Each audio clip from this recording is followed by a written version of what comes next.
जय जय सीताराम। दर्शकों, बहुत बहुत प्रणाम। राम कथा के इस 9 दिवसीय अनुष्ठान के हम उत्तरार्ध में आ चुके हैं और राम वन को निकल पड़े हैं। ये प्रसंग बड़ा ही मार्मिक है। राम जिस प्रकार से वन के कष्टों का सामना करते हैं, अपने साथ अपनी भार्या सीता और लक्ष्मण को भी साथ लिए हुए हैं। सीता इतनी सुकोमल, इतनी कोमलांगी हैं कि उनको वन के जो कष्ट हैं कैसे वो सामना करेंगी, राम इस बात की चिंता करते हैं। लेकिन वो भी इनके साथ कदम से कदम मिलाकर चलती हैं। भैया लक्ष्मण सदैव उनके रक्षक के रूप में तैनात रहते हैं। राम वन जाते हैं। वन जाने के बीच बहुत सारे ऐसे कार्य करते हैं। वन में राक्षसों का तो संहार करते ही हैं, साथ ही साथ 2 महत्वपूर्ण ऐसे कार्य हैं जो राम की नारी के प्रति जो संवेदनाएं हैं, जो भावनाएं हैं, उनको हम समझ पाते हैं। पहला प्रसंग अहिल्या के उद्धार का है। अहिल्या एक ऐसी सती पवित्र नारी थी जिनके साथ छल हुआ था और समाज उनको बहिष्कृत करता है, उनके पति उनको बहिष्कृत करते हैं, लेकिन राम उनका उद्धार करते हैं। राम के सामने जब अहिल्या के उद्धार का प्रसंग आता है तो राम खुद कितने दुखी होते हैं कि माता अहिल्या को उन्होंने चरण से स्पर्श किया। चाहते तो हाथ से भी स्पर्श करके उनको तार सकते थे। ये इतना मार्मिक प्रसंग है, इतना महत्वपूर्ण है कि अगर गलती से भी, भूल से भी नारी का स्पर्श चरण के द्वारा हो जाए तो हम कितने क्षमा प्रार्थी होंगे, हम कितने ग्लानि भाव से ग्रसित होंगे। ये राम स्थापित करते हैं भाव। ऐसे अहिल्या का उद्धार करके राम उन्हें नया जीवन देते हैं और उनके प्रति सम्मान व्यक्त करते हैं। दूसरा प्रसंग सबरी का है। वन में सबरी के जूठे बेर खाने का जो प्रसंग है वो हमें ये दर्शाता है कि समाज का कोई भी तबका, कोई भी वर्ग छोटा या अछूत नहीं है। सबरी वो माता है जिनके भाव राम के प्रति समर्पण के हैं, ऐसा समर्पण कि वर्षों तक वो राम की प्रतीक्षा करती हैं। राम की प्रतीक्षा में रोज सड़क बुहारती हैं, अपनी कुटिया को साफ करती हैं और उनके लिए फल जल सबकी व्यवस्था करती हैं। और ये भाव है कि राम जो हमारे आराध्य हैं, जो हमारे प्रभु हैं, उनको सिर्फ मीठे फल ही खिलाएं, उनकी आओ भगत में कोई कमी ना रह जाए। और वो मीठे फल खिलाने के लिए स्वयं चख चख कर उनको बेर खिलाती हैं और राम कितने हर्ष के साथ उनके जूठे बेर खाते हैं। ये भाव की महत्ता है। किस भाव से भक्त ने राम को देखा है, ये प्रसंग हमें प्रेरणा देता है कि व्यक्ति को अपने सामने वाले के साथ व्यवहार करते समय ये समझना है कि वो व्यक्ति हमारे साथ कैसा भाव रखता है। चाहे उसका भाव अच्छा हो बुरा हो, हमें अपना भाव उसके प्रति अच्छा ही रखना चाहिए। ये आदर्श है। और अगर अगला आपको श्रद्धा के साथ देख रहा है तो फिर क्या कहने हैं, उसके प्रति तो अपना सर्वस्व न्यौछावर कर देने की भावना रखनी चाहिए।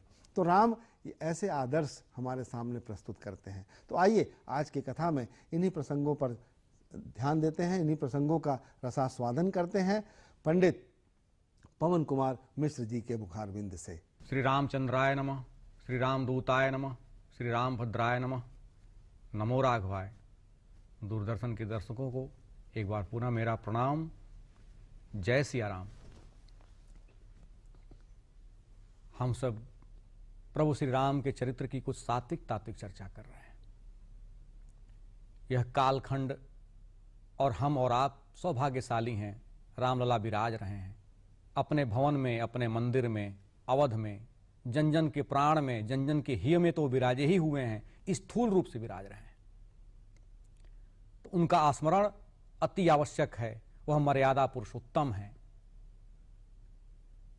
ब्रह्म है। गत दिवस में हमने उनके चरित्र की कुछ सात्विक तात्विक चर्चा की है। प्रभु वनगमन पर है, अपनी इच्छा से वनगमन पर है।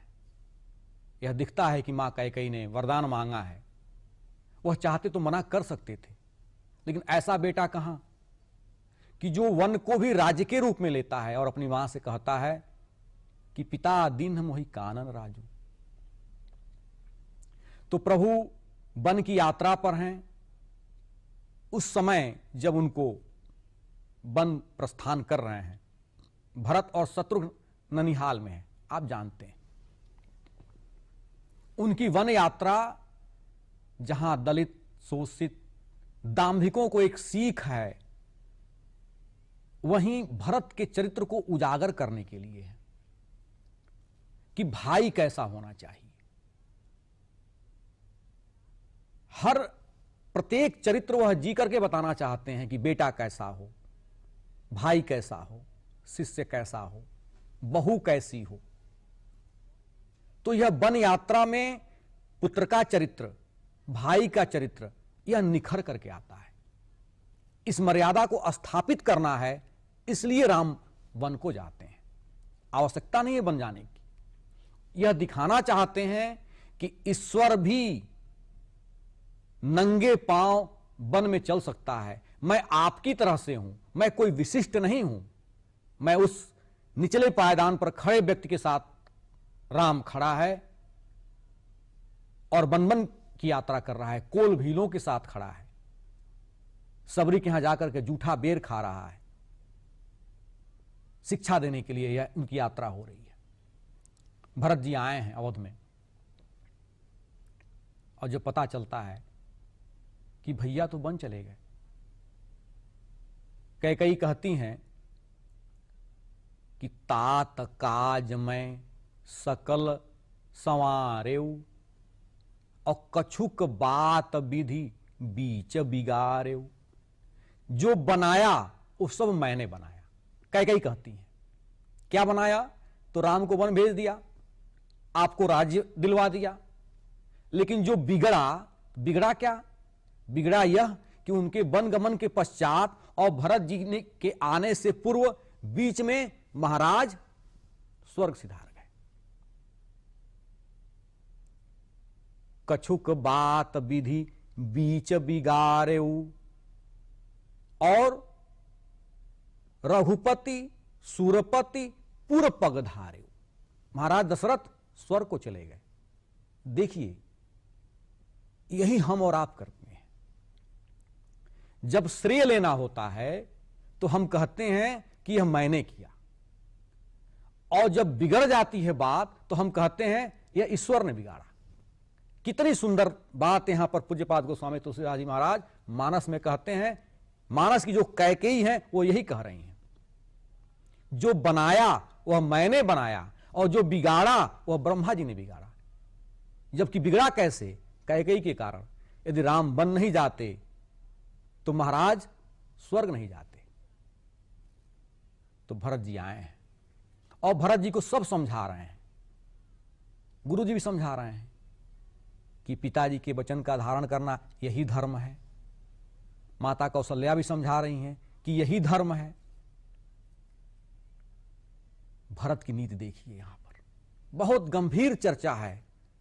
इसको समझिए, भाई कैसा होना चाहिए, न्याय कैसा होना चाहिए।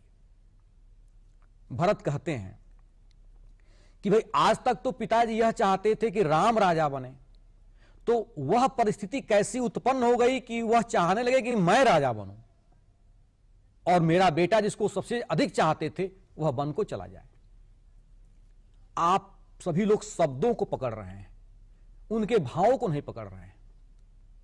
हमारे यहां विधि में, लॉ में, कानून में एक शब्द आता है फ्री कॉन्सेंट। जब हम कहीं जाते हैं, न्यायालय में जज के सामने समक्ष खड़े होते हैं, तो वहां पूछा जाता है कि क्या आप अपना बयान, अपना वक्तव्य किसी दबाव में तो नहीं दे रहे हैं।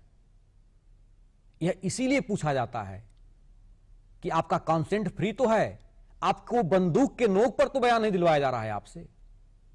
भरत जी का यहां संकेत यही है कि महाराज तो चाहते थे कि राम राजा बने, वह कौन सी परिस्थिति उत्पन्न हो गई, कैसा दबाव आ गया कि आज मुझे राजा बनाया जा रहा है। और जो चौपाई कही है बाबा ने मानस में, कि वो कैकेयी से कहते हैं कि भूप प्रतीति तोरी किम कीन्ही,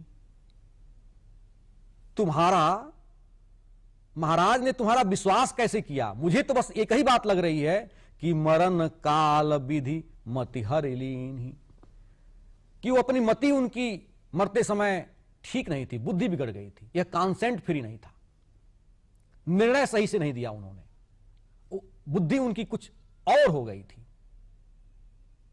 आप सब शब्दों को पकड़ रहे हैं, लेकिन भाव तो यही था कि राजा राम बने। फिर भरत चित्रकूट की यात्रा करते हैं, और जब भरत चित्रकूट की यात्रा करते हैं तो जो जनता, नर नारी राम के वियोग में रो रहे हैं, सब भरत के साथ चल पड़ते हैं। और उन सभी नर नारियों में कैकेयी भी है। यही भरत की महानता है कि साथ में वह कैकेयी को भी लेकर के चल रहे हैं। कैकेयी को पश्चाताप हो रहा है, यहां भरत जी वैद्य की भूमिका में हैं। कैकेयी के अंदर जो रोग आया है 14 वर्षों में भरत जी ने उसका उपचार किया है। चित्रकूट पहुंचते हैं, मार्ग में निषाद मिलते हैं। देखिए भरत जैसा भाई हो तो भरत जैसा हो। सामने से निषाद आ रहे हैं, श्रृंगवेरपुर पहुंचे हैं और रथ पर हैं भरत, और सामने निषाद प्रणाम कर रहे हैं। वशिष्ठ जी से पूछा है कि यह कौन है, तो वशिष्ठ जी ने कहा कि यह तुम्हारे राम के मित्र हैं। बाबा कहते हैं कि राम सखा सुनी स्यंदनु त्यागा, और चले उतरी उमगत अनुरागा। जब जाना कि यह राम के सखा हैं तो रथ से उतर पड़े और दौड़े और निषाद को प्रणाम किया। क्यों? कि सखा का जो स्थान होता है, जो मित्र होता है, वह बराबर का होता है। तो राम जी के सखा हैं, अर्थात यह राम के बराबर हैं, मैं इनसे छोटा हूं, मैं राजा नहीं हूं, यह भरत का भाव है। ऐसा हमारे भरत भाई हैं। एक भाई भरत है और दूसरा भाई यहीं पर देखिए, तुलना करिए, रावण है। यहां दोनों भाई एक दूसरे को राज्य देने के लिए अवध छोड़ रहे हैं। एक भरत के लिए अवध छोड़ करके चित्रकूट चला गया है, तो दूसरा देने के लिए अवध छोड़ करके चित्रकूट जा रहा है। यह राम और भरत हैं। और वहीं दूसरे भाई रावण और विभीषण हैं। एक भाई देने के लिए जा रहा है तो दूसरा भवन से निकाल रहा है। जब आप सुंदरकांड पढ़ते हैं तो रावण अपने भाई विभीषण को लात मारता है, अस कही किन्हे सी चरण प्रहारा, और अनुज गहे पद 12 एक भाई और है सुग्रीव, और उसका भाई है बाली। बाली भी अपने भाई सुग्रीव को राज्य से च्युत करता है और बाहर निकालता है। और राम इन दोनों को मारते हैं, बाली को भी मारते हैं और रावण को भी मारते हैं। भाई के लिए जो भवन छोड़ दे वह राम है, और अपने भाई को जो भवन से निकाल दे वह रावण है। यही तो राम में और रावण में अंतर है। जो भाई का हिस्सा भी ले ले वह रावण है, वह बाली है, और अपना भी हिस्सा जो भाई को दे दे वह राम है, वह भरत है। यही तो मर्यादा है। भरत जाते हैं और पादुका लेकर के वापस आते हैं, और मिला हुआ राज्य पादुका के आधार पर अवध में महल छोड़ करके नंदीग्राम में अपनी कुटिया बनाते हैं। पादुका को सिंहासन पर आरूढ़ कराते हैं और उनसे आज्ञा लेकर के राज्य का संचालन करते हैं। और यह देख करके नर नारी कहते हैं, सबही कहीं सराही सराही, कि भरत राम मूर्ति तनुआही। यह राम की मूर्ति है, यह प्रेम की मूर्ति है। भरत प्रेम मूर्ति तनुआही, और दो दिश समुझी कहत सब लोगू, कि सब विधि भरत सराहन जोगु, कि जब राम जी को भरत जी को देख करके तुलना किया जाता है तो भरत राम से बड़े हो जाते हैं। वन छोड़ अवध छोड़ना, भवन छोड़ना आसान है, लेकिन मिला राज्य छोड़ना और राज्य के बगल में रह करके घर में विरक्त जैसा जीवन व्यतीत करना यह कठिन है। तो भरत का चरित्र यहां निकल करके आता है। और जब राम आगे बढ़ते हैं तो सबरी मिलती है, उसके जूठे बेर खाते हैं और आगे बढ़ते हैं तो सुग्रीव, सबरी बताती हैं कि आप आगे बढ़िए, वहां सुग्रीव मिलने वाले हैं आपको। और एक व्यक्तित्व ऐसा मिलता है जिसके बिना राम कथा अधूरी है, वो है हमारे हनुमान जी। हनुमान जी यहां विराजमान हैं, जिसकी हम चर्चा न करें तो रामचरित्र अधूरा है। देखिए, भगवान राम को कोई प्रिय है, कोई अति प्रिय है, कोई अतिशय प्रिय है। हमारी मां जानकी भगवान राम को अतिशय प्रिय हैं। जनक सुता जग जननी जानकी, और अतिशय प्रिय करुणा निधान की।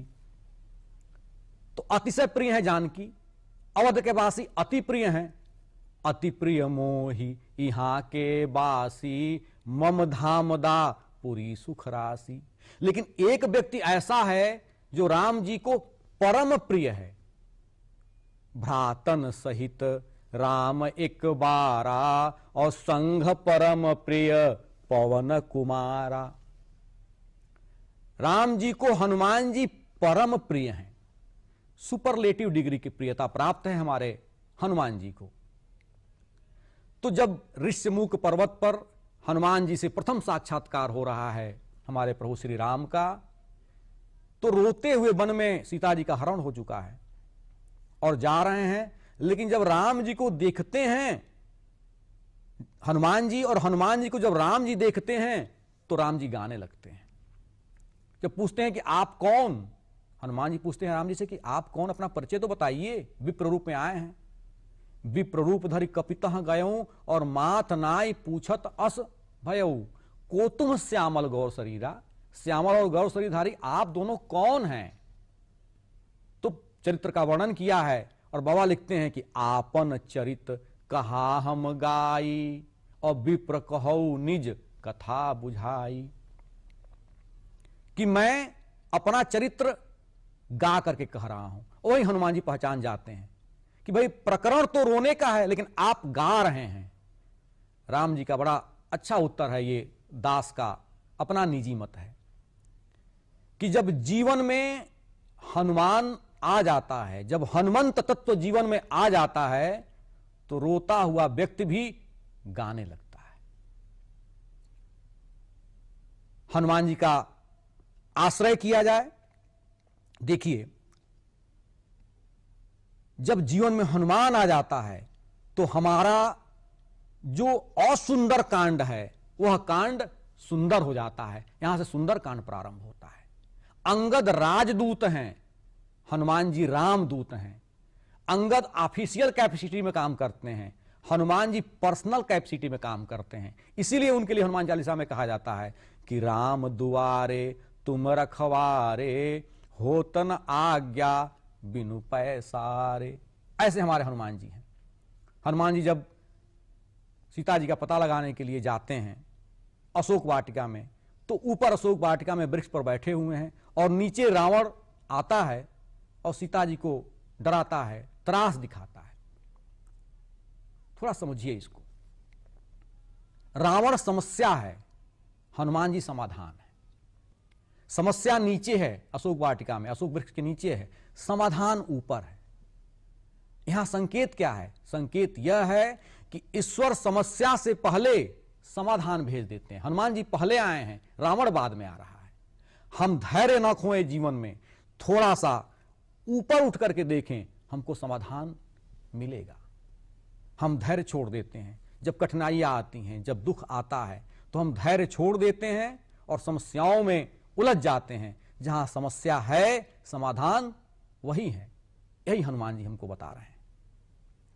तो आज की इस सात्विक तात्विक चर्चा में हनुमान जी से मिलन हुआ है और आज विश्राम पर चलते चलते दास की 2 पंक्तियां कि राम दूत बन के मातु सिया की सुधि लाए हैं, राम दूत बन के मातु सिया की सुधि लाए हैं और रघुवीर के प्रताप हेतु लंक को जलाए हैं। एक रात्रि माहि जाई सजीवन ले आए हैं और रघुवर के प्राण प्रिय पंच प्राण को बचाए हैं। पवन कुमार सा बड़भागी सेवक जग में है कौन, राम जिसके हिय में समाये हैं और राम जिसको हिय से लगाए हैं। नमो राघवाय।